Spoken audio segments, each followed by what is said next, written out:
Yeah, what's up? So,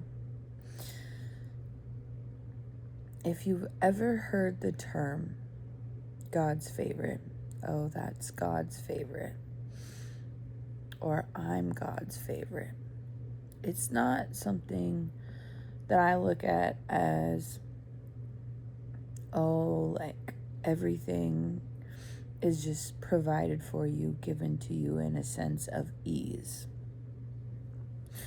And I've used this term for myself in a lot of ways, but I'm sitting here right now. Obviously, you can probably tell that I've been crying, but I'm sitting here right now and I just had a realization of being God's favorite is not for the weak, right? It's not someone who lives an easy peasy life or has lived an easy peasy life. It's someone who goes through so much, like every trial, every tribulation, every challenge you could possibly think of. And I'm talking dark stuff, dark trauma, toxicity, dysfunctional addiction, mental health, suicide, ideation, just betrayal, so much. Like I can go very deep into it. And at times I didn't really understand the being God's favorite. I didn't connect to it on a spiritual level, or look at it within a spiritual concept. Because like when you start to understand it on a spiritual level, you start to look at your life in a different perspective. That's when like the healing, it has really hit you, you've overcome so much already. You're looking back at your life. And I say this just because, I do consider myself God's favorite. And it's because, like, there's a purpose in that. It's not just about me and me just going around saying, oh, yeah, I'm God's favorite, being in that egotistical type energy, or pride energy in a negative light, but more so looking at it in a way of God's eye, kind of like a hawk's eye, right? But more so like just understanding it in a way that being God's favorite is something so sacred, so beautiful, so sacrificing, kind of like Jesus, right? And it's more so Jesus lived an interesting life. He connected with many different types of people. And some people may believe, Jesus's life is something that's just something we need to follow, something we need to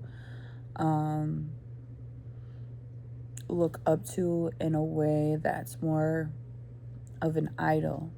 But no, not just Jesus, but many other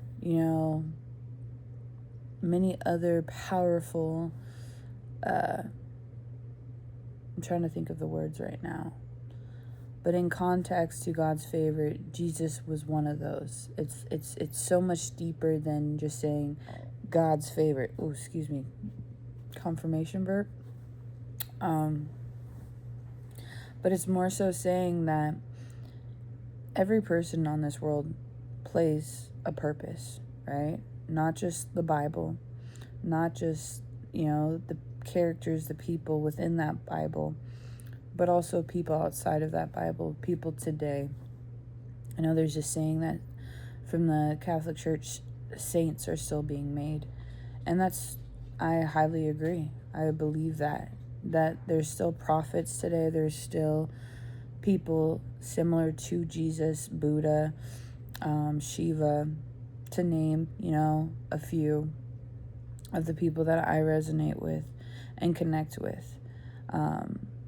It's so much deeper than we realize. And these people that have this certain lifestyle and that go through these certain trials and tribulations, they represent God. They represent something deeper, not just surface level, right? Not just something physical that you can see with your own two eyes.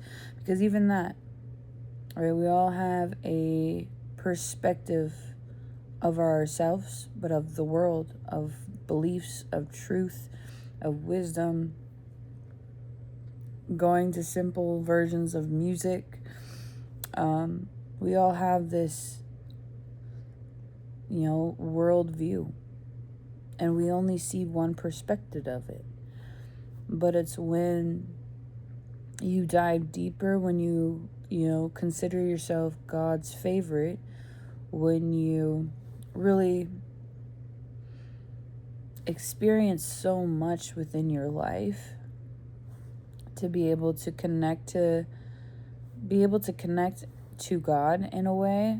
We're already connected to God, but to connect to God in a way that's so profound, and you can't really explain it with words. Based off my experience in me gaining that, like climbing up the ladder. It's kind of thinking of what's that thing? I lost it, but I didn't lose it. I don't remember how to say it. Something in this being in the stocking. So this dude's climbing up the ladder to heaven kind of thing. It's literally just like climbing up the ladder. You can look at it as Jacob's ladder. You can look at it as the beanstalk ladder. But you're climbing up this ladder and getting closer and closer to God. 7:17 on the clock. And you're starting to understand why you decided to climb up that ladder. Why you decided to get closer and closer to God. Because you're always called to get closer to God. You're always called to gain these pieces, this small little insight of who God is and what his purpose is with not just, ourselves, me, but others around you and who you connect with. And it's so profound. It's so beautiful. And it's mind-blowing, but it's not for the weak. And that's the other thing. Not everybody is God's favorite, right? There's a purpose in everybody, coming into this life. But not everybody steps in that purpose. There are certain purposes that are played out. Like, you just got to think of all the tools that we've come into contact with, we've discovered, right? With books, with knowledge, with just so much. It all is interconnected. It's all showing us something. It's telling us something. We just got to be the ones to open our eyes, not just our two eyes, but open our third eye, understand our soul in a way to really connect to it. And I do know that there are souls that are brought here that already know, like, they already know they're being led this way. They may have to remind themselves or remember, right? Due to coming into this world. But at the same time, we eventually get to this point. And I've gotten to this point where it's like, I'm God's favorite, but not in a way that is, like I said, egotistical or with pride, but in a way of, I've broken a lot of cycles. I've overcome a lot of odds and statistics. I've gone in a direction that, maybe to others looks crazy or doesn't make sense, or just, they only see a perspective of their own viewpoint. And that's totally fine. There's nothing wrong with that, right? But eventually over time, it might change their perspective within watching my journey or seeing something within themselves to a certain point. And for me, it's sitting here, being able to be where I'm at and just be grateful. Be grateful. Even though there's still struggles that I struggle with, there's still certain things that are happening in my life that aren't easy peasy. My life is so much better than it once was. And my desires and the things that I've worked for and I've had faith in and I've prayed for, I'm living in it. I'm living proof of it. And it's really showing me so much within just sitting here, recording this video, speaking about what I'm speaking about, but just being able to have the wisdom to do that. I look back at my life and I'm like, I never done this before. Like, I never thought I'd be doing this, right? I never imagined that I'd be recording a video about my trials and tribulations, being God's favorite, and just the certain things that I've experienced to be at this point and still have this mindset, to have this